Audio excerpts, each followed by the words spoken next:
On this program of Landscaping Video Guide, you'll learn how to plan and construct stone and wooden retaining walls. Your instructor for this video telecourse is landscape architect Tom Lead.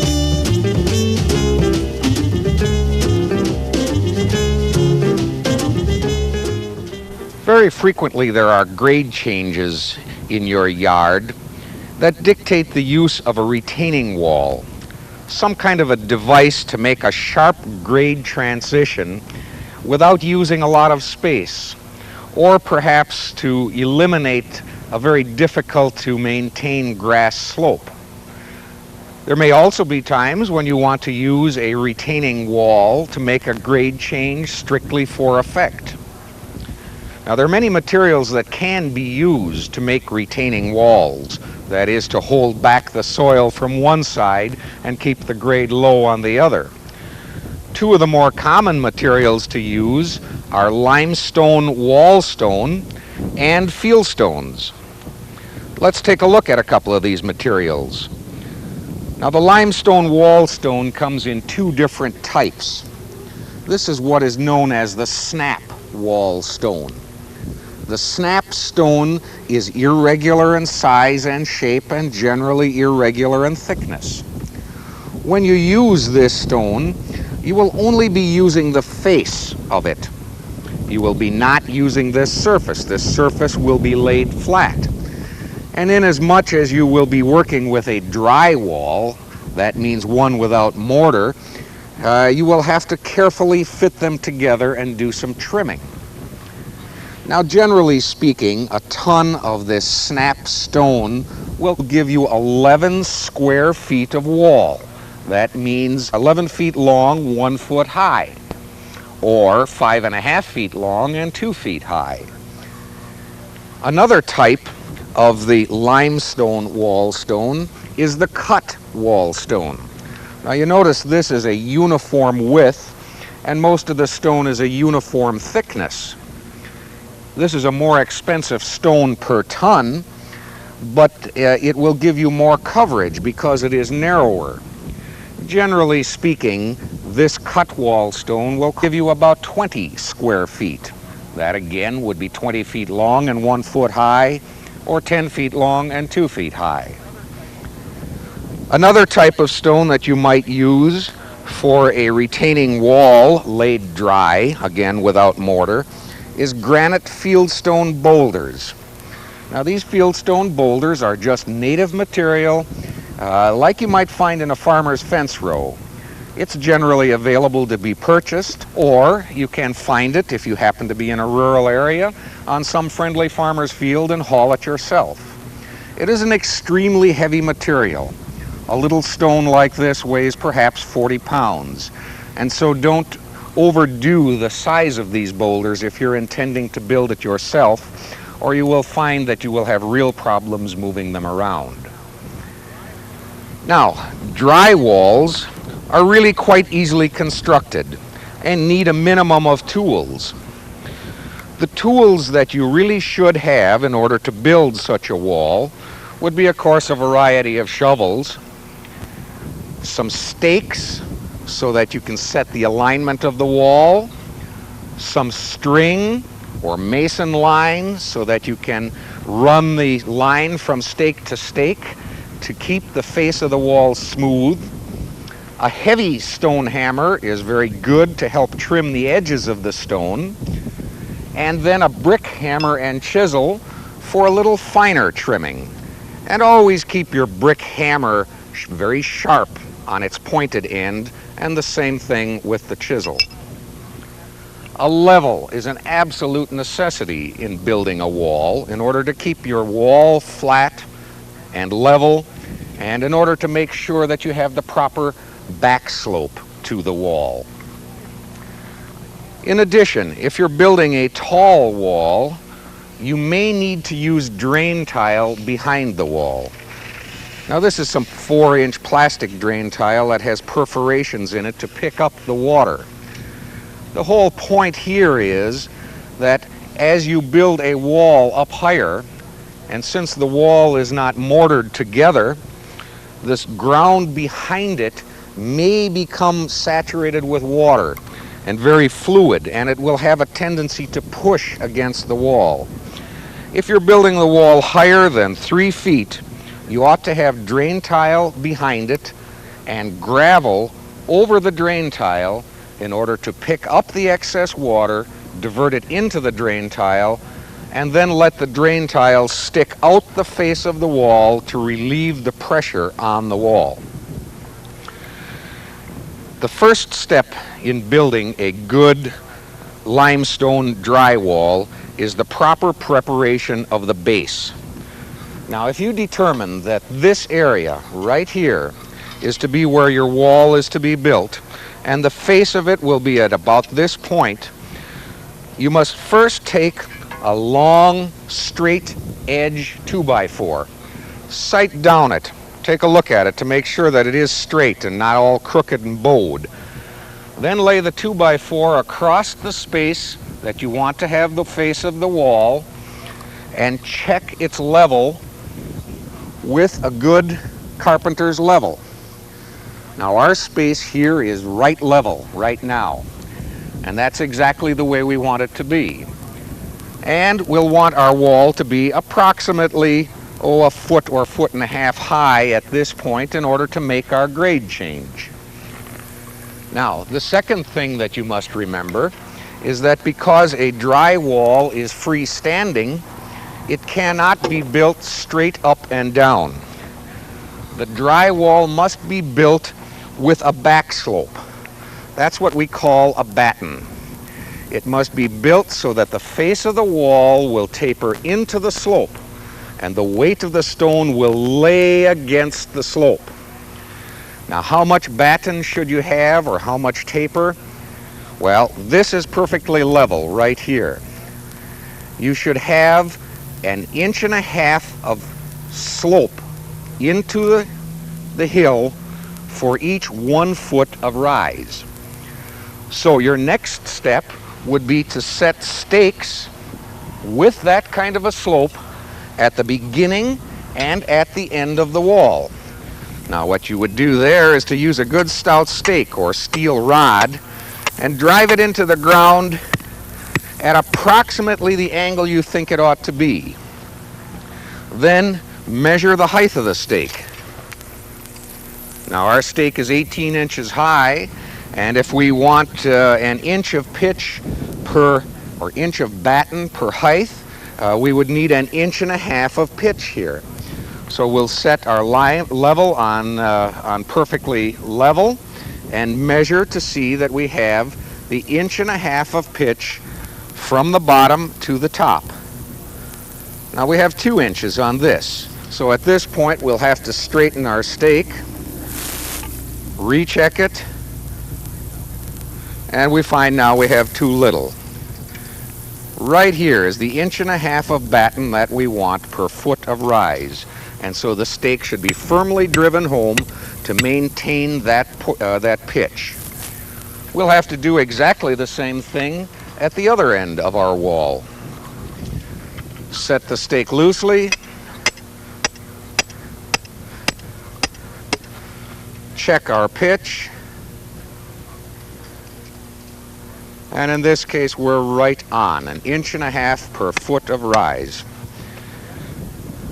So that then becomes the beginning and the end of our wall, and it also becomes the alignment of the face of the wall. We will then have to use a mason line and attach the mason line to the face of the stake at the level of the first course of stone, the lower course of stone. So by merely tying the line on that end, pulling it over to the other stake, and tying it on at the same height above the ground on this side, it gives us the face of this wall, the face of the first course of stone. Now, the first course of stone is all important to you. It sets the tone for your entire wall, and so you ought to choose fairly heavy stones.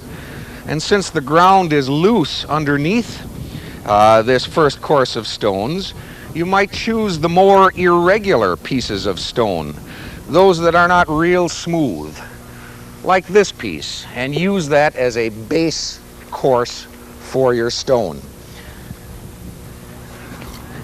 At this point then, you need to set it in place. See how you are in relationship to your line. And you notice you're too high. Actually, the first stone really ought to be buried slightly into the ground so that it will have some holding power. So it's a matter of digging out a bit of the base for this piece of stone in order to create the proper alignment. It is also very important that the stone have a little bit of back pitch to it so that it will have the batten we want. Now here our stone is nestling right down with the line, and at this point we'll want to check our batten. Are we pitching forward or backwards? And unfortunately we're pitching a little to the front, so we need to tip the stone up and adjust the ground on the back side of the stone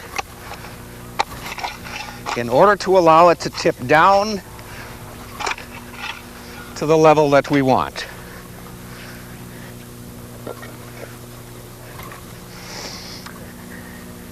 There. That puts our stone just about where we want it. A little back slope to it, the face of the stone with the line, and we're ready for the next piece. Now you'll notice that on the end of the stone, where an angle exists, it is better to have the angle run towards the back of the stone rather than have it reverse. This allows you to key your next stone into place.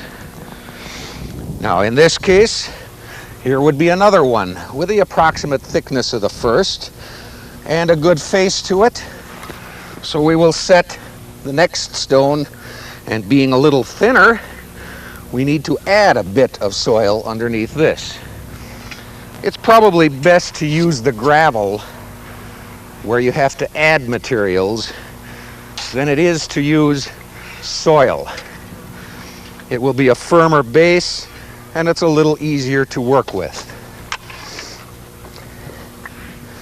Now, our stone nestles into place very nicely, and it's right in line with the other piece, and it has the back slope that we want.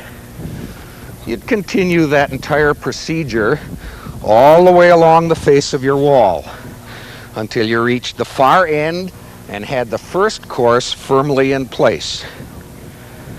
Now, if the wall was going to be higher than 3 feet, this is the point where you would install your drain tile right near the bottom of the wall and immediately behind the wall, either sticking out the end of it or turning and coming out the face of it.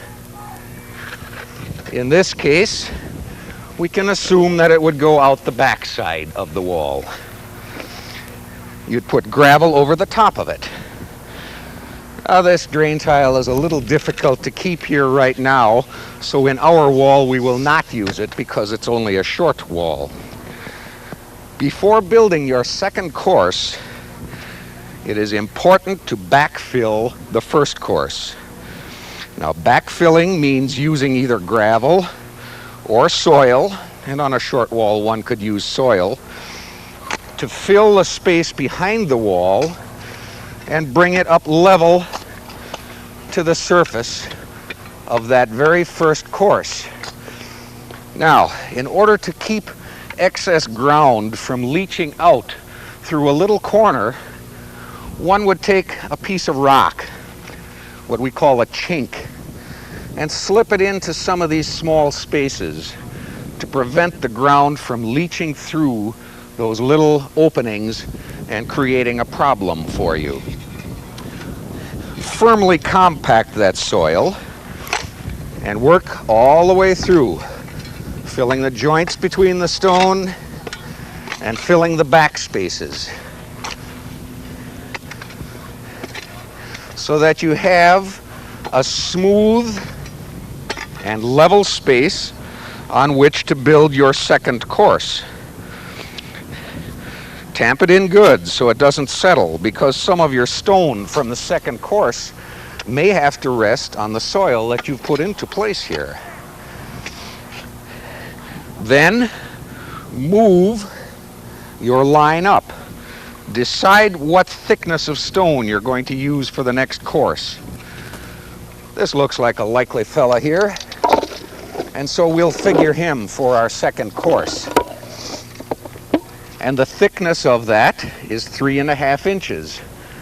So our second course will be 3.5 inches in order to have a nice level face for our second course. Move it up on the one side first. Go to the opposite end and move it up an equal amount.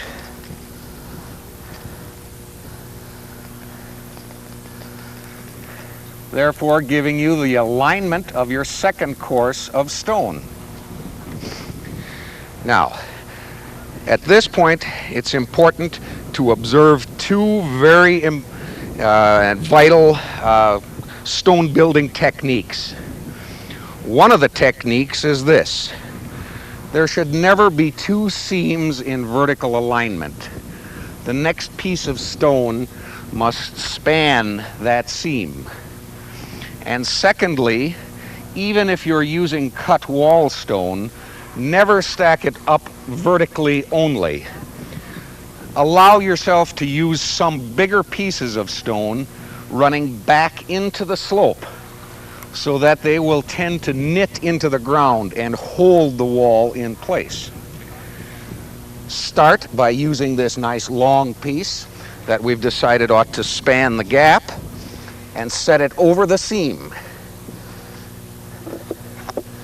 Now there, that gives you a good face, and because our stakes are sloped with the proper batten, the wall has the proper pitch into the slope. Then you might take a long piece of stone with a fairly square face to it, and this looks like a good piece right here, the right thickness, and use that to run back into the slope. Now, in order to do that, we have to dig a little bit of the corner out to make a flat space.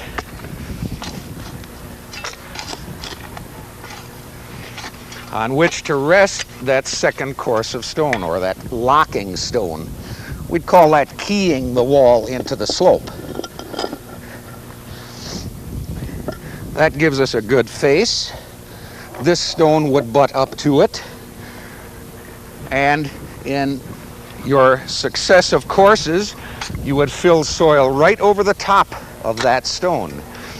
That would lock it into the ground behind, and the soil laying on top of this piece of stone running into the slope would tend to hold the wall from buckling out. Now really this is a little close seam here. Really we should have a shorter piece of stone if we were continuing to build this wall.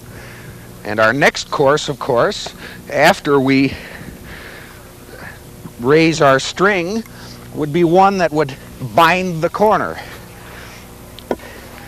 It would overlap that seam, and it would set into place here with the face of it again in line with our stake to maintain the batten. Now it is not difficult to construct the wall. A Lannenstone drywall or limestone drywall is easily constructed, although it's some work. I'm puffing now. If you remember a few things. The face of the wall must slope into the bank. That slope should be 1 inch per foot of rise. There should never be two vertical seams in alignment. They should always be spanned by a longer stone. There should be keystones running into the slope behind, and if the wall is higher than 3 feet, There should be drain tile behind it with gravel over it to relieve the water pressure that builds up in loose soil behind the wall. As a first attempt on a wall using limestone drywall, I would not recommend attempting a wall higher than 4 or 4.5 feet. Above that, certain other techniques become important, or the face of the wall will collapse. It is also easier to build a good sound wall with some corners to it than it is to build a long straight wall. The corners automatically give the wall strength, and so if it is possible, build it with some corners to it. Further, a wall will be more secure if it is curved into the slope rather than out around the slope. If it's curved out, there will be a tendency of the ground to push it out further and collapse it. If it's curved in, as the ground pushes against it, it locks the stones together and prevents them from falling. So that's the technique you use in building a limestone drywall. A fieldstone wall might be a little easier for you to build, but it too has some specific construction techniques. Since the fieldstone is coarse and irregular, it will not be built with a smooth face. It will be built with a longer taper, a longer slope up into the hill. The weight of the stone itself will be what will hold this wall into place. And there are basically two ways to build the wall. The first would be what we call a fence row method, or in other words, the boulders stacked up to create a solid wall face. And you'd start along the face of the wall by merely stacking your boulders and not being too careful as to the alignment of the face. A fieldstone wall should be coarse and irregular. Merely use your boulders as they come and stack them so that they kind of tip backwards into the slope, and the weight of the stone itself holds the wall in place. The first course really doesn't take too much judgment. Merely keep the face of the wall fairly well in alignment and keep your stones approximately the same height, but not exactly the same height. The charm of a fieldstone wall is to be a little irregular and flowing. Just as you did with your limestone wall, after one course is in place, you draw the soil forward and backfill just about to the top of the wall so that you're ready to set the next slope, next course into the slope. Now you'll notice here we're backfilling fairly level, but unlike our limestone wall, our second course will be set back quite far. Allow a good share of the face of the first course to show, and set the second course heavily into the slope so that the weight of it tends to push down and backwards and hold itself in place. It's also a good idea to kind of key the stones in. Set them so that it doesn't have a tendency of sliding forward, but is rather locked against your first course. Stack the stones up, using some care to keep the ground spaces relatively small. Add the stone as you go so that it has a pleasing appearance from the front. Stop once in a while and take a look. Does it look right? Is it tapering back at about the right angle? After you've got your second course in place, again, draw the soil forward so that it fills up just about to the top of your stones. And then add your third course. When you get to the top of the wall, it's a good idea to try to choose stones that will be about the same level. So in this part of the wall where we've used little stone before, perhaps now we ought to use a larger stone. And in the part of the wall where there were big stones to begin with, we can choose a smaller stone and get a more uniform height. Now this gives you a coarse, irregular, but natural face. It's especially good in a woodsy setting or in a rural property. To finish this wall, I like to use some sedums or creeping phlox or perhaps a few violets or lilies of the valley snugged into these small ground spaces between the stones. And to do that, one need only take a few hands full of good soil, fill those spaces and brush away the excess, and take a sedum and plant it right into that crevice. The sedum will grow partially over the face of the wall, creating a very interesting pattern of stone and soft planting. Now, I said there were basically two construction techniques for fieldstone walls, so let's take a look at the second. That would be known as the drift technique. And really what it is to create a wall with a level shelf and another wall. And you do that simply by clustering some stones close together in an irregular pattern, filling the space behind them with soil to the level of the stones again. Bring it right up to the level of the stone and keep that ground shelf level and work back into your slope. And then at the next level, set another drift of stones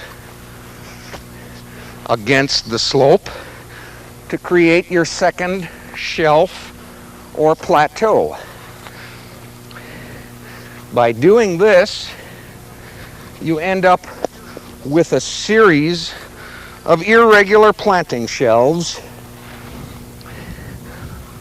bordered in the back and in the front by fieldstones. Again, you would fill behind the wall with your soil, and this might be the level of your grass on the top of the slope. Now, this gives you a large planting space into which you can either snug one nice low creeping juniper to spread through that planting space, or a combination of some of the rock garden type flowers that will give you good color and almost a rock garden like effect. It is also a very interesting wall. It accomplishes the same thing as our first wall did, but it gives more planting space and less rock face. Let's just review our wall techniques. The limestone wall gives a finished appearance. The courses should be horizontal. The seams should be staggered. No two seams should line up one with another. The face of the wall should have a batter or back slope into the hill, at least 1 inch per foot of rise. And there should be keystones going back into the ground behind to hold it.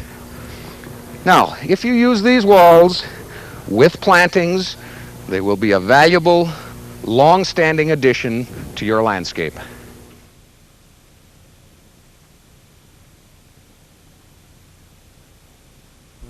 It's frequently desirable to use retaining walls in the landscape. A retaining wall can make a nice smooth transition from one level of your yard to another without a long grass slope that might use up part of the yard space or be difficult to mow. One of the materials that is very frequently used in retaining wall construction is railroad tie. Now, railroad ties are the salvage ties after railroad tracks were abandoned, and they're very easy to use to build a retaining wall. They're long, they're relatively straight, And with a simple number of tools and a reasonable carpentry skill, it is fairly easy to build a retaining wall out of these ties. I think we ought to take a look at the ties, however, and understand them a little bit so that we can understand better how to build our retaining walls. Now, first of all, always use used railroad ties in your retaining devices. Ties are impregnated with creosote. On the new ties, the creosote lays on the surface, and if you walk by it or sit on it, the stain from this creosote will be a permanent stain on your clothing. Creosote is caustic, and on a hot day, if you get it onto your arms or hands, it will cause blistering. On the used ties, the creosote has soaked into the wood, and the dirt on the surface has absorbed any excess, and so the problem of creosote is non-existent. Ties are very heavy and not too easy to cut because of the creosote in them. The creosote tends to clog a saw and to dull it, and so you must use a very sharp, wide-angled saw. And if you do have to trim the edge of the railroad tie, you must be aware that there is generally a steel brace driven into the end of the tie. So do your trimming at least 4 inches back, or you'll cut into that metal brace with your saw and dull it, of course, very quickly. You can usually purchase railroad ties in 2 grades. The number 2 grade is a sound tie, probably with some rounding to the edges, and perhaps not exactly straight. The number 2 ties are very adequate for building a short retaining wall. They're also excellent in building a coarser, more irregular, naturalistic retaining wall. If you're going to build a wall more than 4 or 5 ties high, you would probably do well to use a number 1 grade tie. The number 1 tie is squarer, more uniform, and a sounder tie, and therefore would be easier to work with on a high wall. As in any construction technique, there are certain tools that are required to build retaining walls. One, of course, is a saw in order to cut or trim these railroad ties. And I'd recommend one with a very coarse tooth and a very wide set. And also keep a file handy because you'll have to sharpen the hand saw frequently. A hand saw will work if you have a very few cuts to make. However, if you're building a substantial amount of retaining wall, you'd be better to use a chainsaw. And these are quite easy to rent. Make sure that you get one that is sharp, and when you use it, use a lot of oil on the blade. That will tend to keep your saw sharpened, and it will protect the chain from breaking. To construct your wall, you should have some stakes to set the alignment of your wall. You should have a level to make sure that each of your courses are level. Just a simple carpenter level is all that's necessary. Of course, a hammer of some sort. And to nail your ties together, you need a very large spike. Now, these are 50-penny common spikes, and you would use something not any smaller than this in order to drive these ties or spike these ties together. It's also a very good idea to use a tamper of some sort to firm up the soil underneath the tie wall. Your tie wall is only as firm and solid as the ground underneath it will be, and so a tamping device should be used to get good firm ground underneath. Now, let me give you a word of caution. These railroad ties are extremely heavy. They weigh anything from 80 to 150 pounds. It is not one-man work to put a railroad tie wall together. This afternoon, I'm going to ask Jeff to give me a hand constructing this wall. The first thing that we'll do, Jeff, is to set the alignment of our wall. And let's use these stakes and string to create that alignment. Now, I think, Jeff, that the face of our wall ought to be about this far out from the slope. So let's set that as the alignment and get the stakes set in fairly well but not firmly yet, because we want to make very sure that the face of this stake has a little pitch to it into the slope. We'll want our retaining wall not to go straight up and down, but have a little bit of batter or slope into the bank. That slope ought to be approximately 1 inch per one inch of slope per 1 foot of height. And so here's where we use our level to determine whether that slope is existing. Looks like we're right on this side. We'll check your side, Jeff, to see whether we're up there. Let's move this one out just a bit. Okay, and drive it home. Now that creates the alignment for the face of our wall. The next thing that we'll want to do is to create the base for our wall. Now to do that, it is a good idea to use some gravel. Railroad ties, of course, are wood. And the more we can get the ground or the water draining away from the wood, the longer the ties will last. By using a little bit of a lift of gravel underneath our tie wall, we'll ensure that the water will drain away from the ties, allow them to dry out and to breathe, and therefore be much longer lasting for us. Now, Jeff, I think what we ought to do is to make sure that we have a level base for our ties. And to do that, it's a good idea to use a good straight 2x4, set it across from stake to stake, and then check the grade of that 2x4 with a level. Well, our 2x4 is level, so that means that the base of our wall will be level. But we do have a dip in the middle here, Jeff, so I'm going to add a little bit more gravel. And if you'll level that out for us, we'll then be ready to tamp the gravel in place and to set our base tie. Railroad ties, surprisingly, even though they've been used, will last approximately 15 or 20 years in the soil as a retaining device. The creosote that's been put into them allows them, keeps them from rotting, and so they last a good long time. Okay, I guess we've got a good base there, Jeff. The next step would be to compact that base by tamping it. And that merely means starting at one end and using the tamper to make sure that you've got a good, firm, solid base for your retaining wall. That's the most important step in the whole process. The wall cannot stand if it doesn't have a firm base. At this point, we're ready to set our first tie. Now, in setting the tie, we want it to come to the face of our stake, and we want it to have a slight pitch to the back so that we will get the batter that we want to our wall. This looks like a good tie here, Jeff. I think if we start with that one, we'll be in good shape. Set it right to the face on that side. Now we'll check with the level to make sure that we do have a bit of batter to it.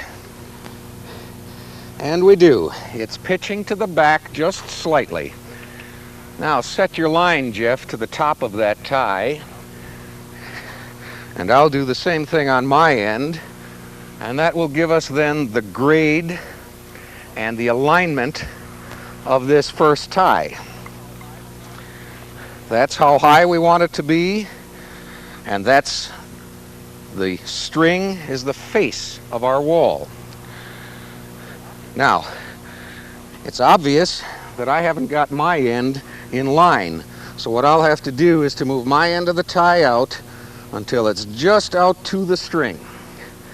That's just right there now. We've got a straight line between our two stakes, and I'm just a touch high on my end. There. That gives us perfect alignment on the first tie. It's setting on firm ground, and it has the proper alignment to it.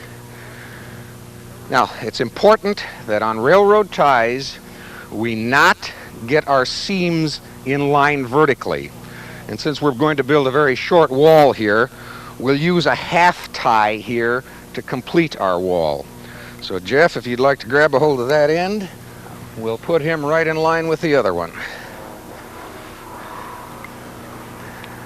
Now, does that butt up nice and tight there? Looks to me like we ought to turn it around. It would give us a better alignment with this side up. Now, this tie is a little thinner than the other tie was. And so here we're going to have to adjust the grade underneath. I'll add some more gravel there, Jeff. You just hold the tie over, if you will. This base course is extremely important, and we want to make very sure that we have this first whole course in perfect alignment. Now let's see if our ties blend. They do. And that gives us the first course, the first face of the wall. Now, the only thing that's going to hold these ties in place is their weight and some spiking that we're going to do. And of course, it's much nicer to conceal the spiking than it is to show it. So you use these heavy railroad spikes and set them back off of the end and toenail. In other words, drive in from the top into the other tie, one from one side, and then reverse the pattern from the opposite side, so that the nails or spikes firmly hold these together. We can no longer move them away from one another. At this point, it becomes necessary to backfill the wall. We should always backfill a wall as we are building it, so that we can compact the soil and keep it good and firm behind. And so we'll do that. Use the soil that's behind the wall, or gravel if you have a problem with water situations immediately behind the wall. In fact, gravel is a very excellent material to use behind the wall because it will allow the water to drain away quickly and the ties to breathe better. And so if you want to do a top-notch job, use gravel rather than soil as your backfilling material. The second course is very easy to do because we've created all of the alignment that we need. Our second course in our retaining wall, however, ought to be reversed. We need the full tie on this end and the seam over here. So Jeff, let's grab a hold of this front tie and set it to my side so that our seaming is reversed. Now, this is a number 2 grade tie with some irregularity to it. Because of that, we'll have to adjust our tie just a bit and allow a little bit of the first course to show. And set it back just a touch so that it's leaning into the slope.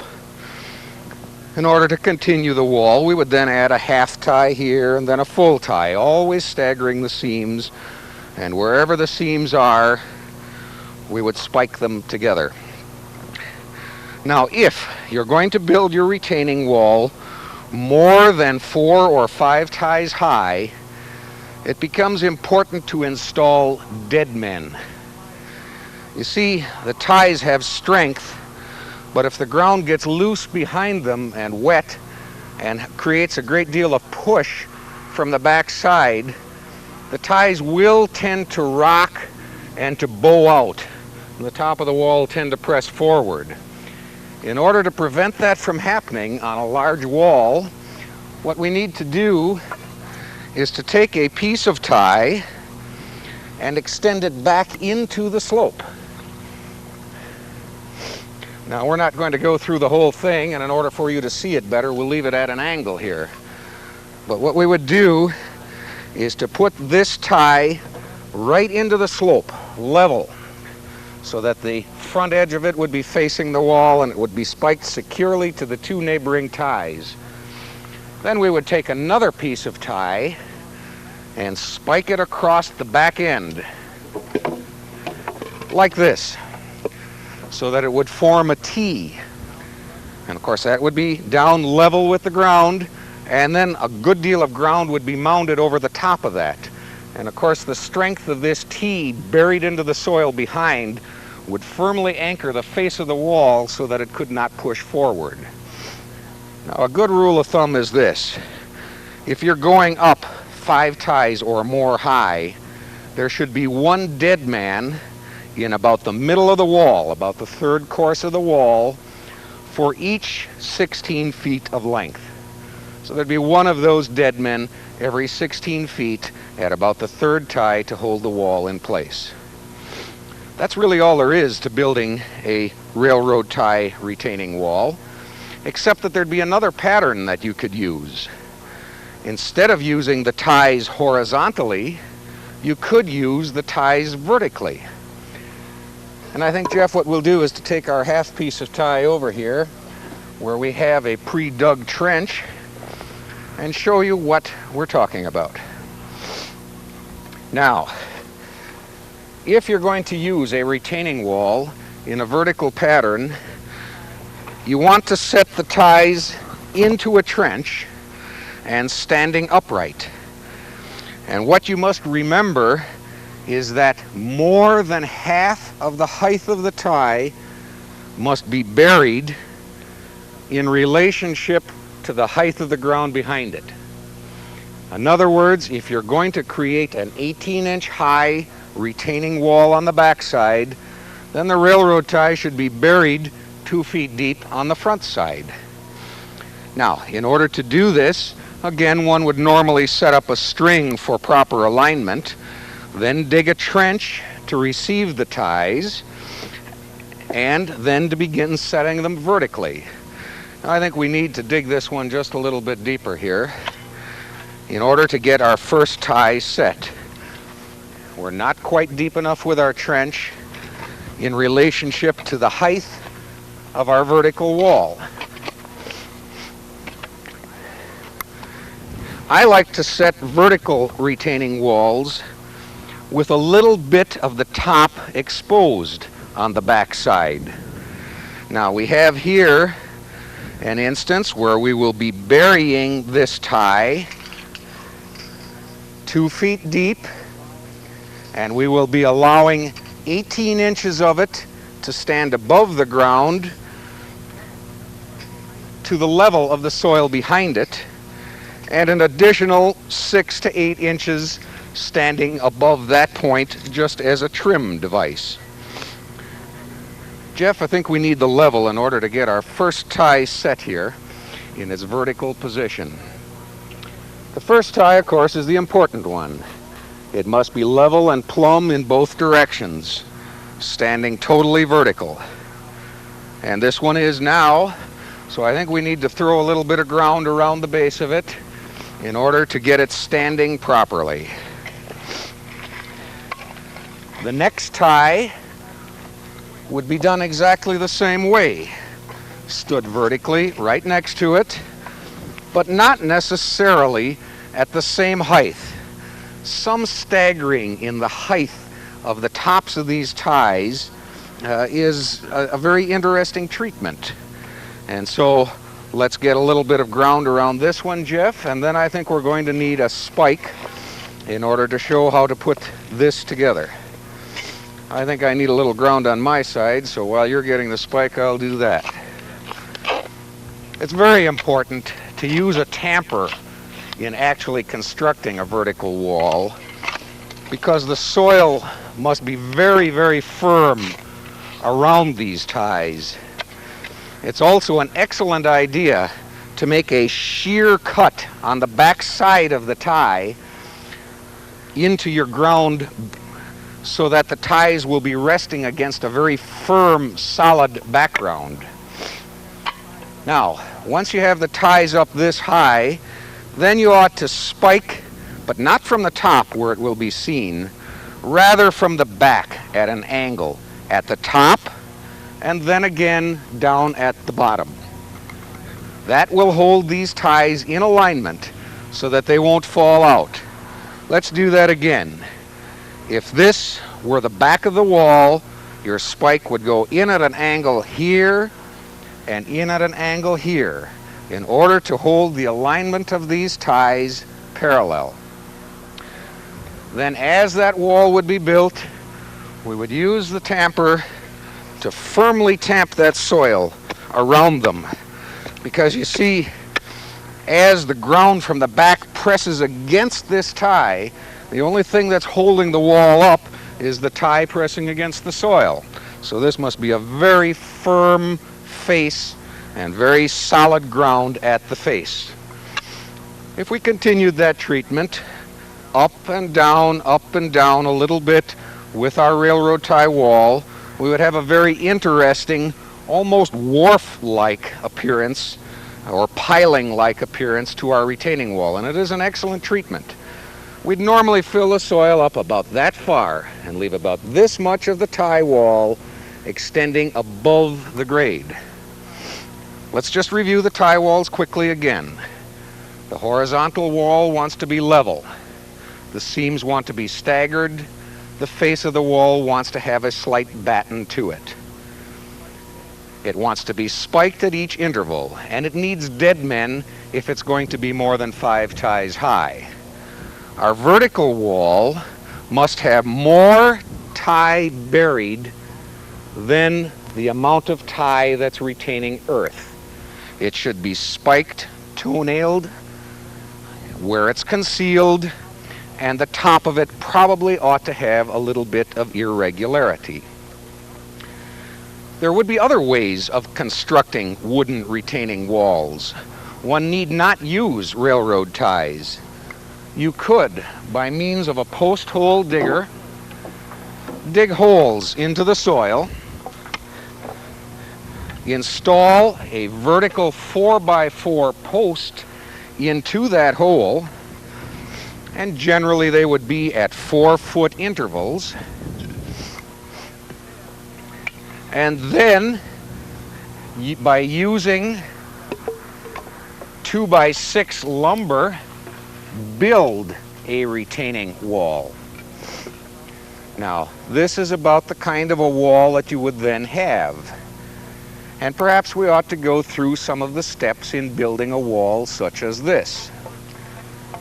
The first thing that we want to do is to dig a post hole, and you can usually rent a post hole digger such as this, and you would dig the post hole, as in the case of the vertical ties, slightly deeper than what the height of your retaining wall will be.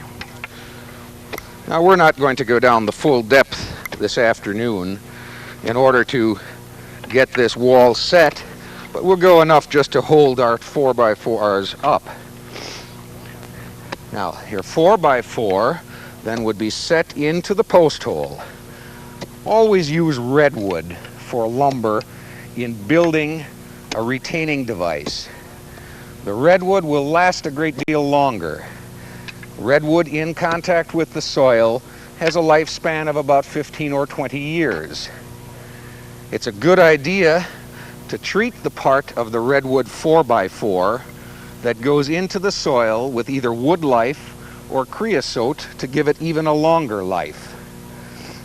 Never use anything smaller than a 4x4, or you will not have enough strength for your retaining device.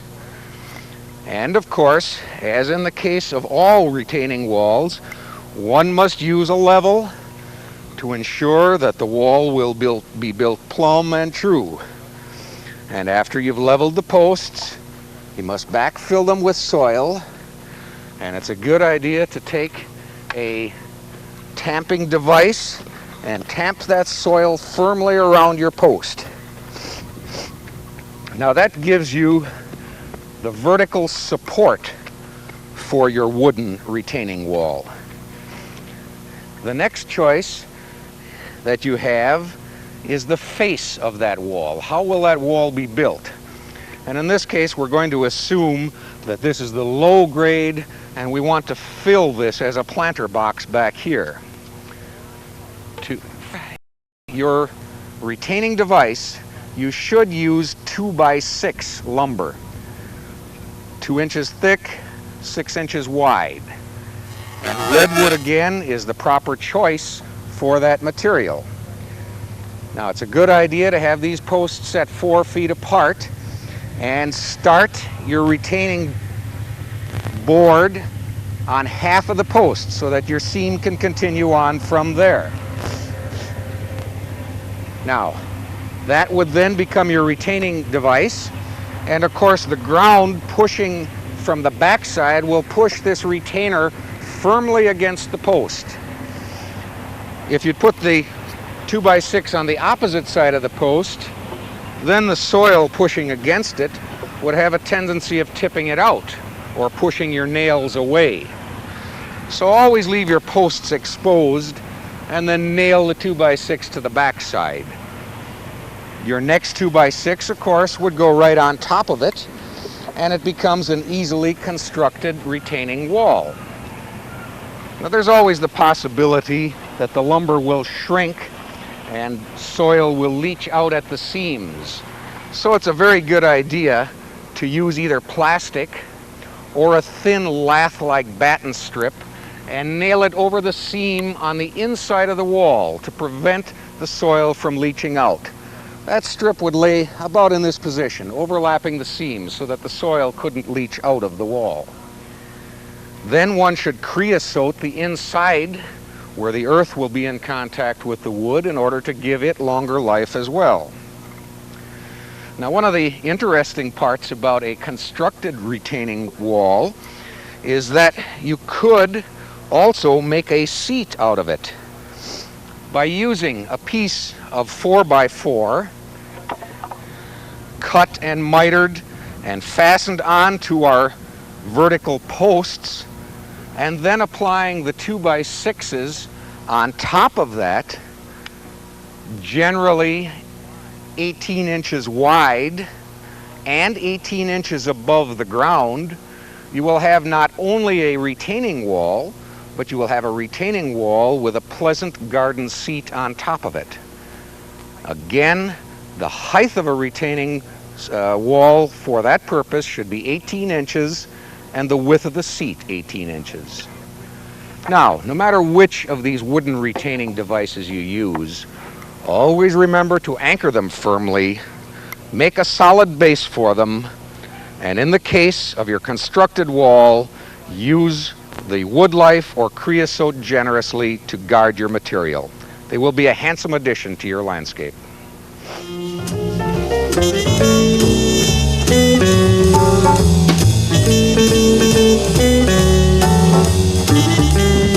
Materials and location courtesy of Leeds Green Valley Gardens.